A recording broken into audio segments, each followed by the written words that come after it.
हमें और इंडिया को गालियां दी and this is how we fought back. इस कहानी में race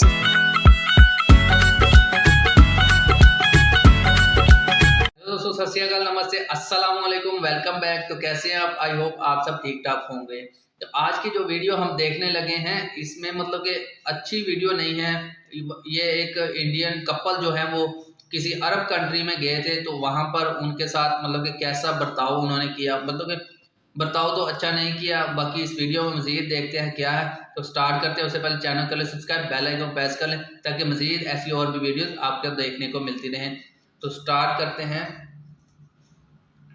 start. Hi, I am Neue and I am an Indian woman. हम इजिप्ट में हैं और यहाँ पर एक 5 स्टार होटल में एक इंसान ने मुझ पर स्पिट किया। हमें और इंडिया को गालियां दी and this is how we fought back. इस कहानी में रेसिज्म है, इंडिया के लिए हेट्रेड है और कुछ सवाल है, होटल के लिए, दूसरे देशों के लिए और आपके लिए भी। शुरुआत से कहानी बताता हूँ। हम कायरो में हैं। कायरो इजिप्ट के कैपिटल है। कुछ दिनों पहले हम इजिप्ट में COP27 यूनाइटेड नेशंस का एक इवेंट अटेंड करने के लिए आए थे। उसके बाद हम कुछ दिनों के लिए कायरो में ठहरे और वो भी मैरियट जैसे अच्छे होटल में। ये एक 5 स्टार होटल है। हम ऐसे अच्छे महंगे वाले होटल में क्यों रहते हैं? क्योंकि हम यहाँ पर सेफ महसूस करते हैं। बट यहाँ पर हमारे साथ जो हुआ वो कम्प्लीटली उल्टा था। 22 नवंबर दोपहर 12:30 बजे के आसपास हम लंच के लिए निकले और हम ग्राउंड फ्लोर के इस एरिया से जा रहे थे। तभी एक इंसान हमारी तरफ दौड़ते हुए आया और अपने आईफोन से हमें शूट करने लगा। हमने उससे कोई बात नहीं की, हमने उसे अवॉइड किया बिकॉज ट्रूथ बी टोल्ड वो काफी अग्रेसिवली हमारी तरफ आ रहा था और अरेबिक में बहुत गुस्से से बात कर रहा था। और अचानक से वो हम पर थूकने लगा, गालियां देने लगा अरबिक में और कहने लगा go back to India you dirty Indians. He said I will send you back to India, go out from here and go back to India. It's like ये शब्दों में एक्सप्रेस करना काफी डिफिकल्ट है, बट जिस तरीके से उसकी बॉडी लैंग्वेज थी, जिस तरीके से वो हम पर ऐसे चार्ज होकर आया and he was continuously shooting us with a phone and speaking in Arabic. तो फिर वो अरबिक में बात कर रहा था तो फिर आधी बातें तो समझ भी नहीं रही थी। But I don't know, it was just in the moment, it felt very odd, it felt very scary and you know उसके आंखों में दिख रहा था that he is really angry about something। तो जब भी ऐसे कुछ होता है तो नेचुरल इंस्टिंक्ट ऐसी होती है कि बंदे को कन्फ्रंट करूं कि पूछो कि प्रॉब्लम क्या है।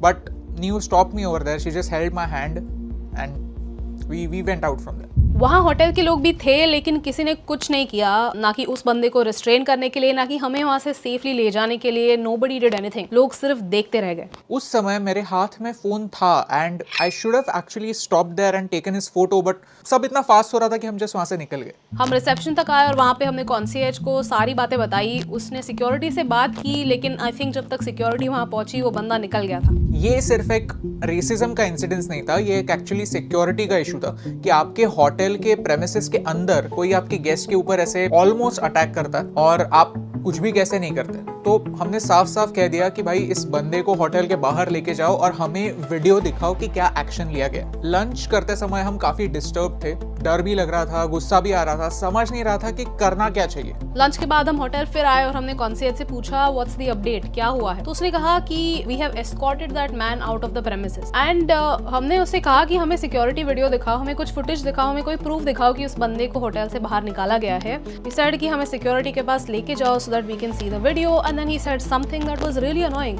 आई don't think that's necessary. Excuse me, like I don't understand. आप कौन होते हो डिसाइड करने के लिए कि क्या सही है क्या नहीं है? You know like who are you to decide? For all I know he could just be roaming around in the hotel. At this point हमारे पास दो ऑप्शंस थे। ऑप्शन 1 कि जाने दो, इतना झंझट कौन लेगा, और ऑप्शन 2 कि फाइट बैक करो। हमने वहाँ के उस बंदे से कहा कि we want to talk to security and he said कि सिक्योरिटी हमें आधे घंटे में कॉल बैक करेगी, आप रूम में जाओ। ये सारी बातें रिसेप्शन के आसपास हो रही थी तो ऑब्वियसली उसे यही चाहिए था कि हम वहाँ से निकल जाए, वहाँ पर कुछ बवाल ना करें बिकॉज वहाँ पर फॉरेनर्स थे, वाइट पीपल थे और उनके सामने होटल की और इजिप्ट की इमेज बर्बाद नहीं होनी चाहिए। सो हम रूम में गए एंड कुछ टाइम बाद हमें सिक्योरिटी का नहीं, हमें कस्टमर सर्विस का फोन आया। तो कस्टमर सर्विस के रिप्रेजेंटेटिव ने हमें कहा कि वो बंदा एक सऊदी अरेबिया का इंसान था और उसे एक हिस्ट्री ऑफ मेंटल इलनेस है। उन्होंने कंप्लेंट सऊदी अरेबिया के एम्बेसी के साथ लॉन्च की है एंड सऊदी अरेबियन एम्बेसी वाले लोग आके उसे ले जाएंगे होटल से। And you know what, she said something very interesting कि उस बंदे को मेंटल इलनेस की एक हिस्ट्री है एंड होटल को ये पता था और वो उस बंदे की एक्टिविटीज़ को कल रात से ट्रेस कर रहे थे, ट्रैक कर रहे थे।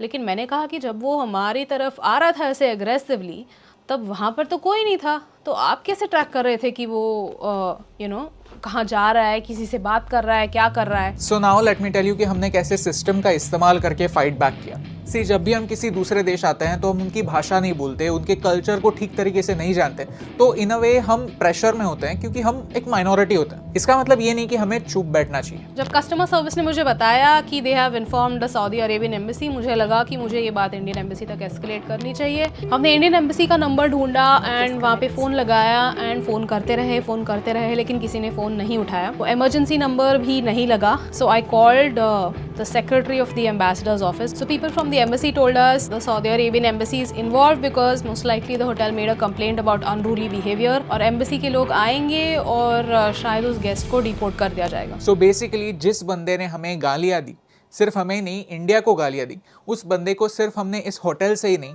कायरो से ही नहीं, इस देश से ही निकाल दिया। The person who said go back to India is being thrown out to Saudi and I don't know the details, लेकिन अगर उसके पासपोर्ट पर डिपोर्टेड का थप्पा लग जाता है तो वो बंदा वापस कभी भी इजिप्ट नहीं आ पाएगा। See, I don't know how these things work, उनका इंटरनली क्या सेटल होने वाला है, that we honestly don't know, और हम कुछ कर भी नहीं सकते। But this feels like victory. Why this video? हम ये वीडियो क्यों बना रहे हैं? आपसे सिंपैथी लेने के लिए बिल्कुल नहीं। हमने इसके बारे में बहुत सोचा एंड वी थॉट 3 रीजंस है। नंबर 1, आपको ये बताने के लिए कि इंडियंस के अगेंस्ट रेसिज्म होता है, वेस्टर्न देशों में ही नहीं, अरब देशों में भी होता है। एक कॉन्वर्सेशन स्टार्ट करने की जरूरत है। हमें आपसे ये पूछना है कि क्या आपके साथ, आपके किसी परिवार वाले के साथ या फिर आपके किसी दोस्त के साथ कोई ऐसे रेसिज्म का इंसिडेंस हुआ है या नहीं। अगर हुआ है तो please tell us in the comments below and start a conversation. लोगों को ये भी बात पता चलनी चाहिए कि इंडियंस भी रेसिज्म का शिकार हो सकते हैं and that it is a reality. Number 2, इस रेसिज्म के अगेंस्ट लड़ने की जरूरत है, और लड़ने का मतलब हाथापाई करना नहीं, हमारे पास क्या टूल्स हैं उनके बारे में जानना और उनका सही इस्तेमाल करना होता है। आज अगर ऐसा ही कुछ किसी अफ्रीकन अमेरिकन के साथ होता है तो वो लोग अवेयर हैं, वो लोग जानते हैं कि इससे फाइट बैक कैसे करें, खुद को प्रोटेक्ट कैसे करें और कैसे एक्शन लें। लेकिन हम इंडियंस अवेयर ही नहीं है कि ऐसी चीजें होती है। हम सिर्फ ऐसे समझते हैं कि ये सिर्फ इक्का दुक्का केसेस हैं जो सिर्फ मेरे साथ हो रहा है and it's not that common, so what's the point? We feel कि अगर हम इसके बारे में बात करेंगे तो लोग बोलेंगे कि अरे यार तू क्या इसके बारे में बात कर रहा है, इतनी छोटी सी बात है, भूल जाए इसके बारे में। हम यही सोचते हैं और यही शायद हमारी गलती है, क्योंकि लोग हमारे इस चलता है एटीट्यूड का गलत फायदा लेते हैं and this needs to stop. जब तक हम हमारे राइट्स के लिए खड़े नहीं होंगे तब तक दुनिया नहीं बदलेगी। सी, आज भी ऐसे कई लोग हैं, काफी इंडियंस भी हैं जो हिंदू फोबिया को फेक मानते हैं, लेकिन जब कोई ऐसा एक्सपीरियंस होता है तो समझता है कि yes, racism against Indians is also common, it happens. Number 3, आपको ये बताने के लिए कि वायलेंस के बिना भी फाइट करना पॉसिबल है। This is not about non violence, this is about keeping a काम mind and knowing your rights. Because आपके साथ जो इंसिडेंट्स होता है वहाँ पे किसने क्या बोला, what were the names of the people involved, ये सारी चीज़ें याद रखना बहुत ज़रूरी होता है। एंड अगर आप आपके इमोशंस पर कंट्रोल नहीं रख पाते तो आप ये सारी डिटेल्स भूल सकते हैं and these things will help you later on. सोचिए, अगर हम वहां पर वायलेंस करते तो फिर ये प्रूव करना काफी मुश्किल हो जाता कि पहले हाथ किसने उठाया था, और वो बंदा मेंटल हेल्थ का नाटक करके आसानी से छूट जाता। प्लस अगर उसके पास वेपन होता then we wouldn't have survived to make this video. Just because India is known for non violence does not mean कि हम ये सारा वर्बल अब्यूज लाइंग डाउन ले लेंगे। I've had enough of this nonsense। ये message काफी important है। हम एक ग्लोबलाइज दुनिया में रहते हैं और हमारा काम हमें अलग अलग जगहों पर लेकर जाता है, so it's really not in our hands कि हम कंट्रोल करें कि हम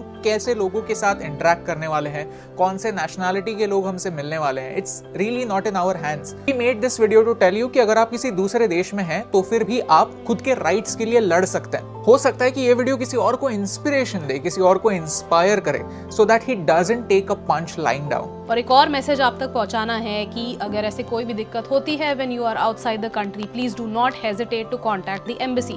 Embassies outside India, उनका एक काम होता है कि इंडियन सिटीजन्स जो उस देश में होते हैं उन्हें सेफ रखना, ये उनकी जिम्मेदारी होती है।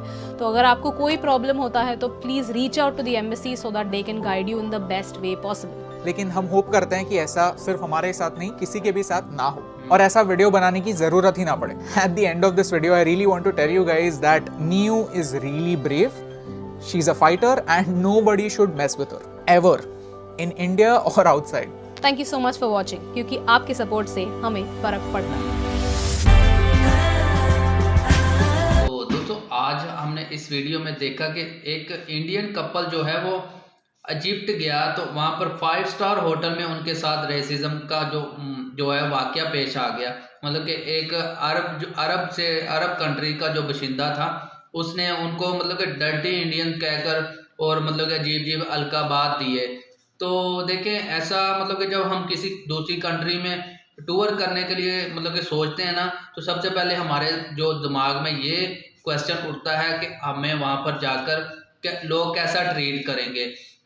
तो ऐसे मतलब कि किसी के जो जब भी हम यहाँ कोई भी दूसरी कंट्री में जाता है उनके साथ अच्छे इंसान भी मिलते हैं, बुरे इंसान भी मिलते हैं, और बुरा एक्सपीरियंस भी होता है, अच्छा एक्सपीरियंस भी होता है।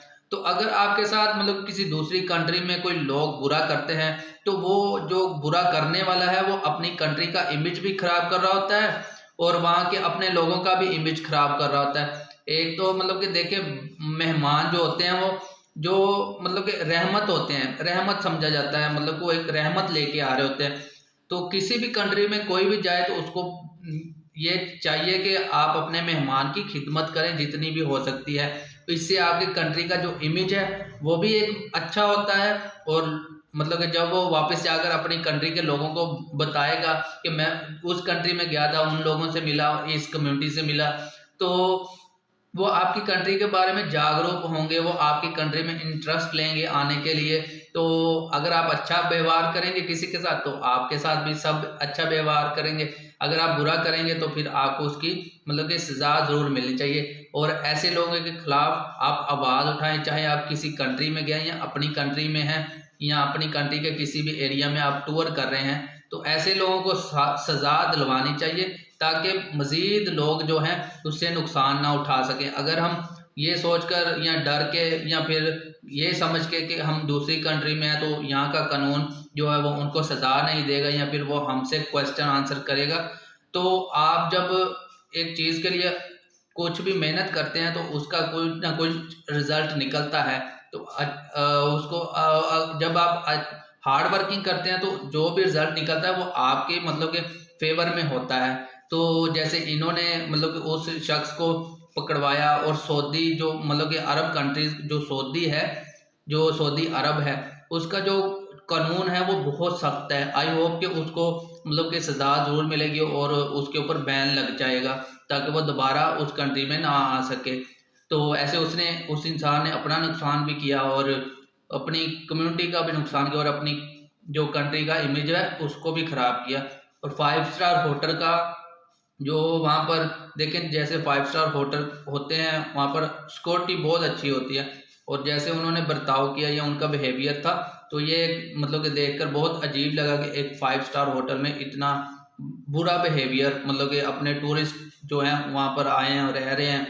तो अगर आप ऐसा बिहेवियर इख्तियार करेंगे तो कैसे कोई आएगा। वो जाकर अब मतलब कि देखिए, अब उनके साथ एक बुरा एक्सपीरियंस हुआ है तो अब वो इंडिया में आए हैं, उन्होंने वीडियो बनाई है, और जो वो वीडियो देख रहा है तो अब उनके लिए, उस कंट्री के लिए, उस शख्स के या उस बहन या भाई के जो है वो दिमाग में कुछ ना कुछ क्वेश्चन बन रहे हैं। तो अब कोई भी वहाँ पर जाने के लिए पहले सोच विचार करेगा फिर वहाँ पर जाएगा।